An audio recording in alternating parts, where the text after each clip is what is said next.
25তম নদিয়ার শান্তিপুর পৌরসভা পরিচালিত পুষ্পমেলাকে কেন্দ্র করে আর্থিক দুর্নীতির কথা উঠেছিল বেশ কিছু সামাজিক মাধ্যমে। এবার সেই সামাজিক মাধ্যমে যে সমস্ত কথা উঠেছে তারই পরিপ্রেক্ষিতে সাংবাদিকদের সামনে বিশেষ তথ্য দিলেন শান্তিপুরের পৌরপতি সুব্রত ঘোষ। তিনি জানিয়েছেন গতবার বেশ কিছু জায়গাতে এই অনুষ্ঠান হয়েছিল, তবে শান্তিপুরের মানুষ চেয়েছিল যেন ভালো কোনো অনুষ্ঠান হয়, সেক্ষেত্রে শান্তিপুরের মানুষকে ভালো অনুষ্ঠান পরিষেবা দিতেই কিন্তু এই এত বড় মেলার আয়োজন। যেহেতু 25 বছর তাই এবার একদিন বাড়ানো হয়েছে। তবে বেশ কিছু সামাজিক মাধ্যমে 9 লক্ষ টাকা গতবার এই অনুষ্ঠানের খরচ বলে দেখানো হয়েছে, কিন্তু আদতে তা না। কিন্তু বিওসি মিটিংয়ে যেটা আলোচনা করা হয়েছে যে এখানে গতবার 26 লক্ষ টাকা এই মেলাতে খরচ হয়েছিল এবং এই বছরে সেটা আনুমানিক প্রায় 30 লক্ষ টাকার কাছাকাছি করা হয়েছে, যেহেতু একদিন বেড়েছে।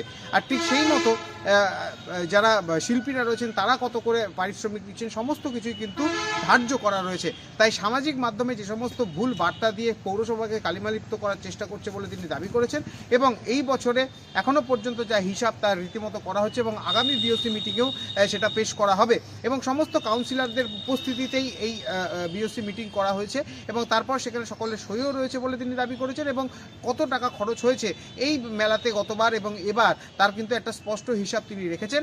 যদিও তিনি জানাচ্ছেন যে উদ্দেশ্য প্রণোদিতভাবে যদি কেউ এই পৌরসভা অর্থাৎ ঐতিহ্য প্রাচীন এই পৌরসভাকে কালিমালিপ্ত করার চেষ্টা করে সেক্ষেত্রেও তারা পরবর্তীতে ব্যবস্থা নেবে।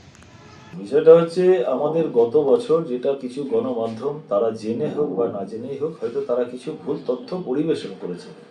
আমরা যাদের কাছে আমি দেখলাম একটা চ্যানেল এরকম ধরনের বলেছে, আমি তাদের কাছে অফিসিয়ালভাবে জানতে চাইব যে এই তথ্যটা তারা কোথা থেকে পেলেন। গত বছর আমাদের যে বাজেট হয়েছে, আমাদের গত বছরে আমাদের খরচা হয়েছে 26,15,197 টাকা।